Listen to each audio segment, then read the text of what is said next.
ભરૂચ જિલ્લાના જંબુસર તાલુકાના ટુંડજ ગામે ઉઘરદાર પરિવાર દ્વારા તુલસી વિવાહનું આયોજન.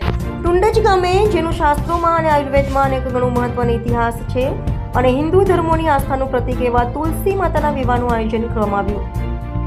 ભારતીય સંસ્કૃતિ અને પરંપરા મુજબ દરેક હિન્દુ ધર્મીના ઘરના આંગણામાં તુલસીનો છોડ રોપી પૂજન અર્ચન કરવામાં આવે છે.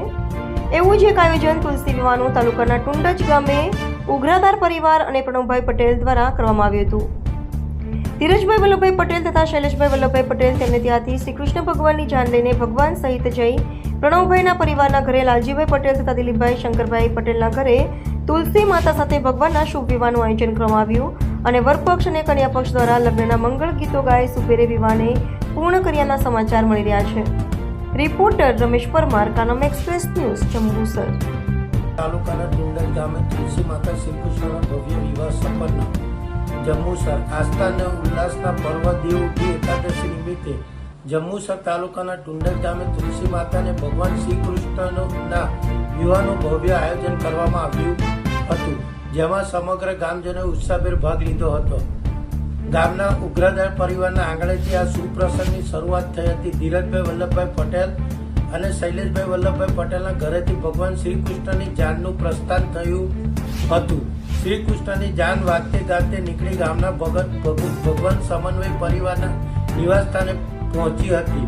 અહીં પ્રણવભાઈ લાલજીભાઈ પટેલ અને દિલીપભાઈ શંકરભાઈ પટેલ પરિવાર દ્વારા તુલસી માતાનું કન્યાદાન સ્વીકારવામાં આવ્યું હતું અને હર્ષોલ્લાસ ભર્યું વાતાવરણ સમગ્ર વિવાહ પ્રસંગ દરમિયાન ગામના ભક્તિમય અને ઉલ્લાસભર્યું વાતાવરણ છવાયું હતું. ગ્રામજનો મોટી સંખ્યામાં જાનમાં જોડાયા હતા અને પારંપરિક ગીતો ગાઈને ખુશી વ્યક્ત કરી હતી. બંને પરિવારોએ લગ્નની તમામ વિધિઓ શાસ્ત્રોક્ત રીતે સંપન્ન કરી હતી. આ પ્રસંગે બંને પરિવારોએ સાથે મળીને ભગવાન શ્રી કૃષ્ણ અને તુલસી માતાના વિવાહની ઉજવણી કરી ધર્મ અને સંસ્કૃતિ વારસાને જાળવી રાખવાનો સંદેશ આપ્યો હતો.